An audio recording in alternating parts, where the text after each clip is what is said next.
Howdy, and welcome back again to the Withlacoochee River Report, the report where you will be highly offended by my compelling rhetoric.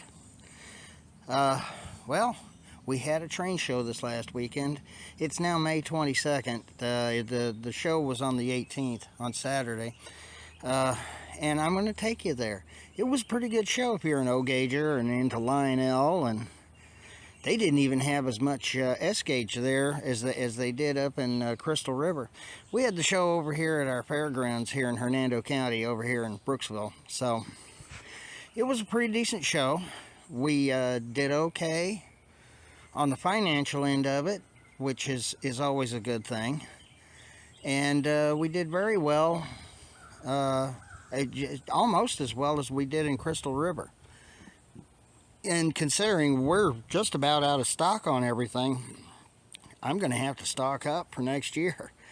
Anyway, I'm going to take you to the show right now and let you enjoy it a little bit. And then we're going to come back and I'm going to show you what I got.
That there is a Milwaukee Road RS1, and it's running on DC power.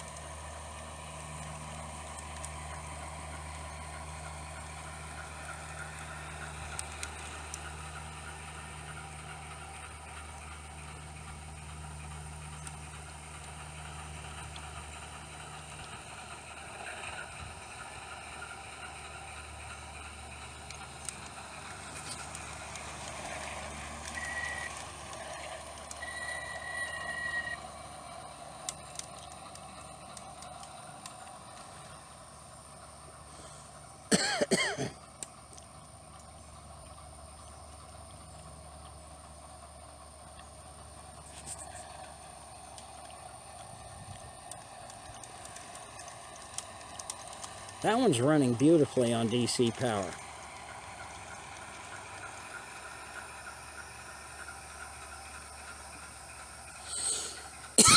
Now on a DC power pack, I'm not able to get it to do its horn and its bells and whistles and stuff, but yeah, I was able to make that one run. I can't seem to get the RS3 to run on DC power.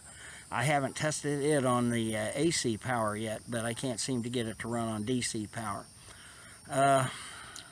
This was one I picked up at the show on Saturday. As you can see, it's got a lot of separately applied details like those grab irons and things like that. They are just really all over the place on this engine. This engine's beautifully done. I got to hand it to Mike Wolf.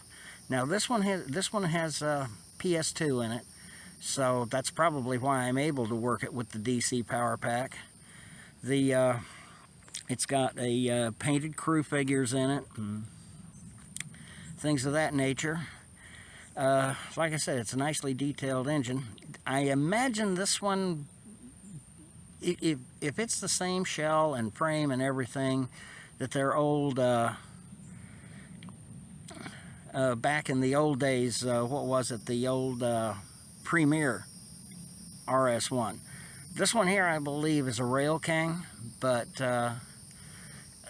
this one's with Proto Sounds too. I believe that it's got, I know it has bells and whistles because I just tested it with the AC power pack, and those things seem to work with that. They don't work with the DC power at all. But one thing when I switch directions on this engine with the DC power pack, it changes direction. It's not a matter of turning off the control knob and turning it back on to get the E unit to kick in. So I mean, this thing works pretty nice. Now I'm planning on running my railroad on DC, so I'm not planning on running it in any way, shape, or form on AC at all. So this one, as long as it works this way, I'll continue to run it. And as you can see, the railroad's beginning to get built a little bit. Now, the track that's sitting on it now is Lionel Fast Track. I'm not going to use Lionel Fast Track outdoors. They pull that stuff out of the boxes when it comes from China, and the rails are already rusty on it. Yeah, I darn sure ain't going to put that out here. Okay, you notice that I've got that depressed center flat car. That I picked up. I've had that for a while. They've been that and the two and the other three cars in the lineup there. The 50-foot ribside box car from Weaver, which is it's set up for two rail, and then the two TOFCs, trailer on flat cars. Those are MTH. One's MTH, and I believe the Providence and Worcester car is K-Line. I picked those three flat cars up at the same time, a little over a year, about a year ago or so. I think it was the last show at Dana's for 2023, and or the last show in spring of 2023. And I picked them up from this guy, and $10 a piece wasn't bad. And that depressed center flat car is that's an old Lionel. I believe it probably came with a load. It didn't come with one when I got it. But I think I'll probably make something to put on it.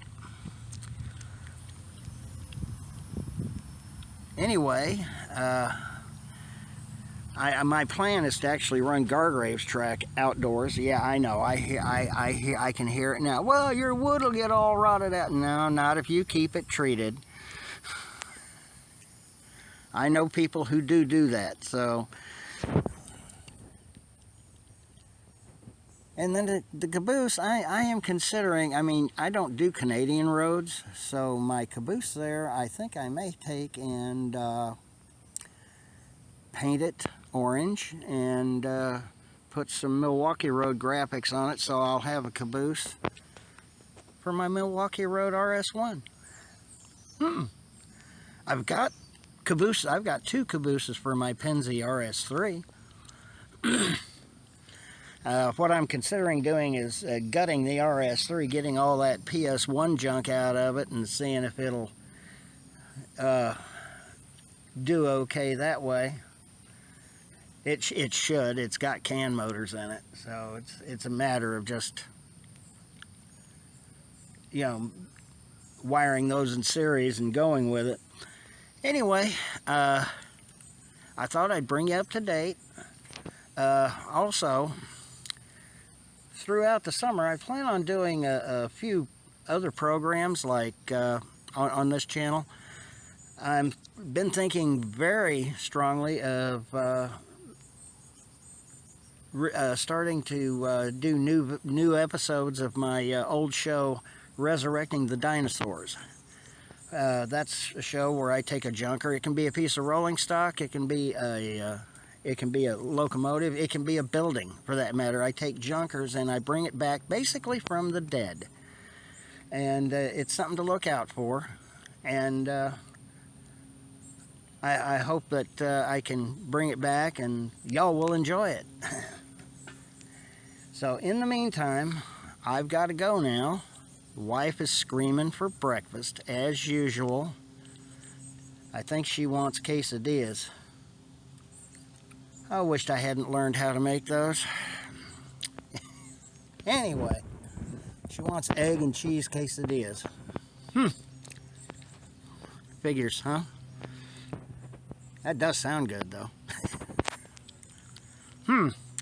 I think I'm going to stay out here and play with my RS1 for a little more. Anyway, I want to say happy railroading, and until next time,